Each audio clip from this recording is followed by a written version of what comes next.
Hello，大家好，我係 Tom。首先歡迎大家睇條片啦，不如等我介紹我自己咧。我係 Tom 啦，睇件衫都知我係蘋果粉絲啦。我整呢個頻道就係想講下蘋果嘅嘢啦。我會從3方面講嘅。第一，軟件；第二，硬件；第三就係蘋果新聞。不如等我由軟件嗰度講起咧。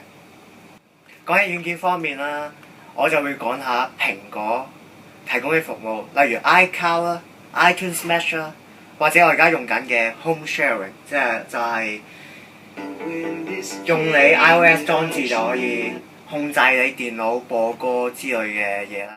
除此之外啦，可能我會介紹下一啲 Apps 俾大家啊，可能做下一啲 Apps 嘅 review 啊，或者如果係軟件嘅話咧，我可能會講下 jailbreak 啲嘢啊，即係越獄啲嘢啊，睇下大家嘅反應點啦。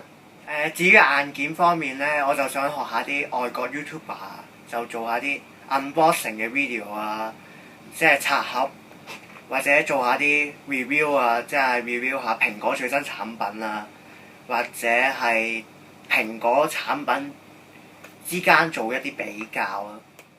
至於蘋果新聞咧，我就會講下蘋果嘅最新新聞啦，當然，例如嚟緊6月啦，就有 WWDC 啦，可能會講下 WWDC 入邊介紹咗啲咩咧？有冇 iOS 7咧？有冇 iPad Mini 2咧？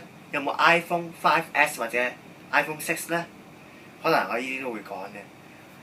而我講嘅蘋果新聞咧，唔係好似啲亂咁吹水嗰啲，我會係從外國可靠嘅科技網上面睇下啲科技新聞，再分享俾大家。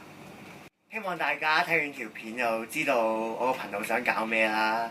如果想支持下我嘅，你可以 like 呢條片啦，或者 subscribe， 我都會好多謝大家。或者可以 send email 俾我，建議下我嘅 channel 應該加啲咩啦，會講啲咩啦，同埋可以建議下我有咩可以改善嘅都可以嘅。